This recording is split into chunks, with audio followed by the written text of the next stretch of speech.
وسلم اللهم صل على سيدنا محمد النبي الأمي وعلى آله وصحبه وسلم اللهم صل على سيدنا محمد النبي الأمي وعلى آله وصحبه وسلم اللهم صل على سيدنا محمد النبي الأمي وعلى آله وصحبه وسلم.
Bismillahirrahmanirrahim. Qul huwallahu ahad, Allahus samad, lam yalid wa lam yulad wa lam yakul lahu kufuwan ahad.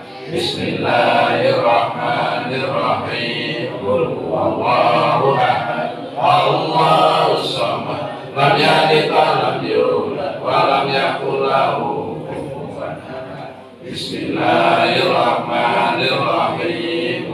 Allahu ahad, Allahus samad, lam yalid wa lam yulad wa lam yakul lahu kufuwan ahad. Bismillahirrahmanirrahim. Qul huwallahu ahad, Allahus samad, lam yalid wa lam yulad wa lam yakul lahu kufuwan ahad. Bismillahirrahmanirrahim. Qul huwallahu ahad, Allahus samad, lam yalid wa lam yulad wa lam yakul lahu kufuwan ahad. Bismillahirrahmanirrahim. Qul huwallahu ahad, Allahus samad, lam yalid wa lam yulad wa lam yakul lahu kufuwan ahad. Bismillahirrahmanirrahim. Qul huwallahu ahad, Allahus samad, lam yalid wa lam yulad wa lam yakul lahu kufuwan ahad. Bismillahirrahmanirrahim. Qul huwallahu ahad, Allahus samad, lam yalid wa lam yulad wa lam yakul lahu kufuwan ahad. Bismillahirrahmanirrahim. Qul huwallahu ahad, Allahus samad, lam yalid wa lam yulad wa lam yakul lahu kufuwan ahad. Allahumma ya qadiyal hajat, Allahumma ya qadiyal hajat, Allahumma ya qadiyal hajat, Allahumma ya qadiyal hajat, Allahumma ya qadiyal hajat, Allahumma ya qadiyal hajat, Allahumma ya qadiyal hajat, Allahumma ya qadiyal hajat, Allahumma ya qadiyal hajat, Allahumma ya qadiyal hajat, Allahumma ya kafiyal muhimmat, Allahumma ya kafiyal muhimmat, Allahumma ya kafiyal muhimmat, Allahumma ya kafiyal muhimmat, Allahumma kafiyal muhimmat, Allahumma ya kafiyal muhimmat, Allahumma ya kafiyal muhimmat, Allahumma ya kafiyal muhimmat, Allahumma ya kafiyal muhimmat, Allahumma ya kafiyal muhimmat, Allahumma ya rafi'an darajat, Allahumma ya rafi'an darajat, Allahumma ya rafi'an darajat, Allahumma ya rafi'an darajat, Allahumma ya rafi'an darajat, Allahumma ya rafi'an darajat, Allahumma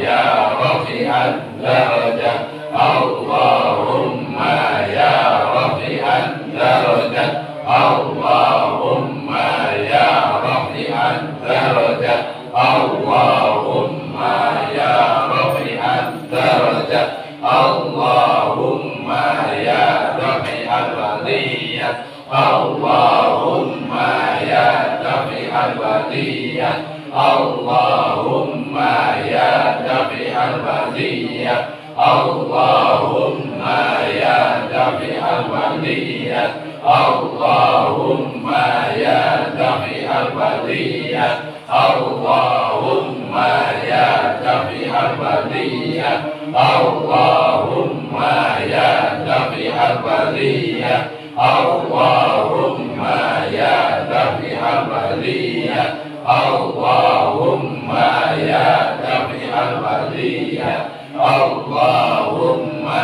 ya muhillal muskilah, Allahumma ya muhillal muskilah, Allahumma ya muhillal muskilah, Allahumma ya muhillal muskilah, Allahumma ya muhillal muskilah, Allahumma ya muhillal muskilah, Allahumma ya muhillal muskilah, Allahumma ya muhillal muskilah, Allahumma ya muhillal muskilah, Allahumma ya muhillal muskilah, Allahumma ya mujibad da'wat, Allahumma ya mujibad da'wat,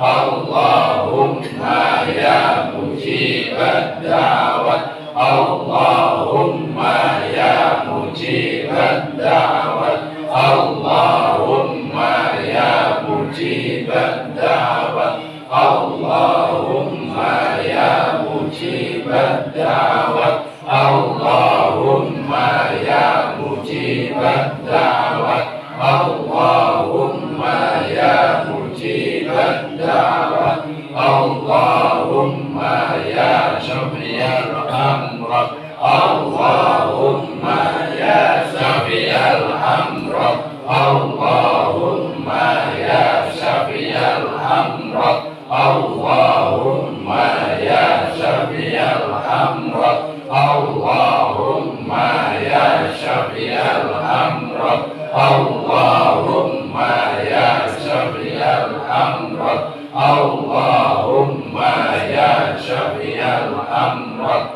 Allahumma ya syafiyal amrat, Allahumma ya syafiyal amrat, Allahumma ya syafiyal amrat, Allahumma ya arhamar rahimin, Allahumma ya arhamar rahimin, Allahumma ya arhamar rahimin, Allahumma ya arhamar rahimin, Allahumma ya arhamar rahimin, Allahumma ya arhamar rahimin, Allahumma ya arhamar rahimin, Allahumma ya arhamar rahimin, Allahumma Allahumma ya arhamar rahimin. Allahumma salli ala sayyidina Muhammadin nabiyil ummi wa ala alihi wa sahbihi wa sallim. Allahumma salli ala sayyidina Muhammadin nabiyil ummi wa ala alihi wa sahbihi wa sallim. Allahumma salli ala sayyidina Muhammadin nabiyil ummi wa ala alihi wa sahbihi wa sallim. Allahumma salli ala sayyidina Muhammadin nabiyil ummi wa ala alihi wa sahbihi wa sallim. Allahumma salli ala sayyidina Muhammadin nabiyil ummi wa ala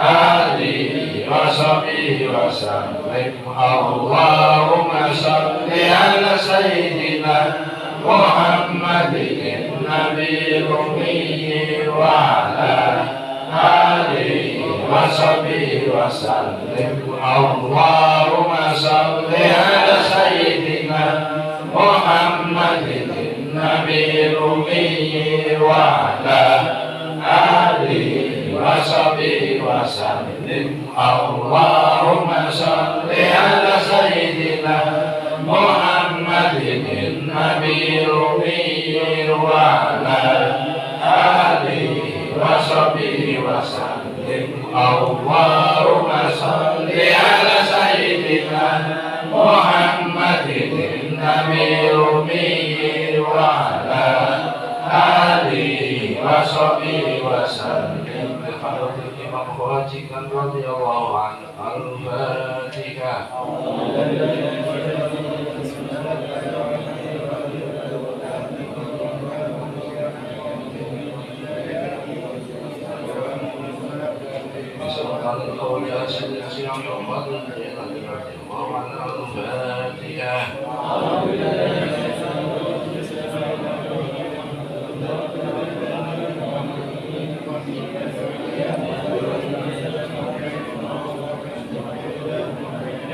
Al-Fatihah.